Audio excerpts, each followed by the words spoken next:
Stop, never quit. Never allow anyone to talk you out. तेरी कोई औकात नहीं है, तू कुछ नहीं कर सकता। लोगों ने कहा और आपने मान लिया, यही आपकी सबसे बड़ी गलती है। बस एक बात याद रखना, तुझसे तो ना हो पाएगा। तू अपनी औकात से ज्यादा बड़े सपने देख रहा है। जितनी चादर हो पैर उतने ही पसारने चाहिए। जब ये लाइनें आप लोग अपने आसपास वालों से सुनते हो, स्पेशली अपने रिश्तेदारों से और अपने घर वालों से सुनते हो ना, तो हमारी हिम्मत डाउन होने लगती। हमको अपने आप पे एक सेल्फ डाउट आने लगता है। हम ये सोच में पड़ जाते हैं कि मैं किसी लायक भी हूं क्या। अगर आपके साथ भी ऐसा कभी भी कुछ हुआ है या हो रहा है, तो आज की कहानी बड़े ध्यान से सुनना, यह आपको बहुत काम आएगी। तो हुआ कुछ यूं कि एक जंगल में एक बरगद का पेड़ था और उस पेड़ पे चील ने अंडे दे रखे थे और उसी पेड़ के नीचे जंगली मुर्गी ने भी अंडे दे रखे थे। एक दिन हवा का बहाव आया और एक चील का अंडा नीचे गिर के मुर्गी के अंडों के साथ मिक्स हो गया।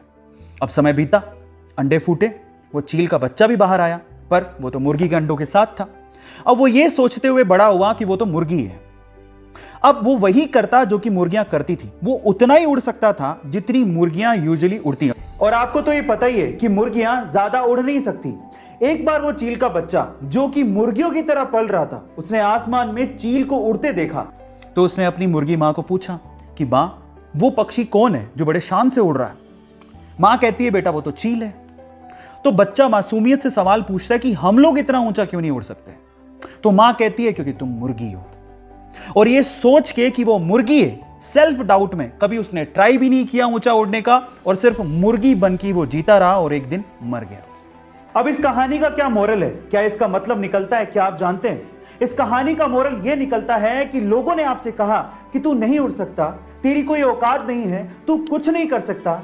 लोगों ने कहा और आपने मान लिया, यही आपकी सबसे बड़ी गलती है। बस एक बात याद रखना कि जीत अगर पक्की हो तो कायर भी लड़ जाते हैं। बहादुर वो होते हैं जो हार का पता होने के बावजूद भी मैदान में डटे रहते हैं। इसका मतलब जानते हैं क्या है?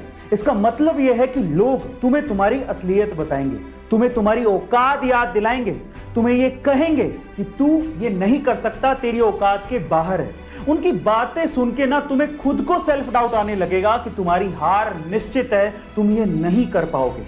उसके बावजूद भी, उनकी बातों को सुनने के बाद भी अगर तुम अपने सपनों को ना छोड़ो और उसके लिए लड़ो और उसको पूरा करने के लिए अपनी जी जान लगा दोगे ना, तो इंसान तो क्या, भगवान भी तुम्हें तुम्हारे सपनों को पूरा करने से रोक नहीं पाएगा। इसलिए जब लोग आपको आपकी औकात बताने की कोशिश करें ना, तो उनको ये कहना कि मैं नहीं बदलूंगा अपने सपनों को, अपनी औकात से मेल कराने को। मैं बदलूंगा अपनी औकात को ताकि वो मेरे सपनों से मेल खाएं।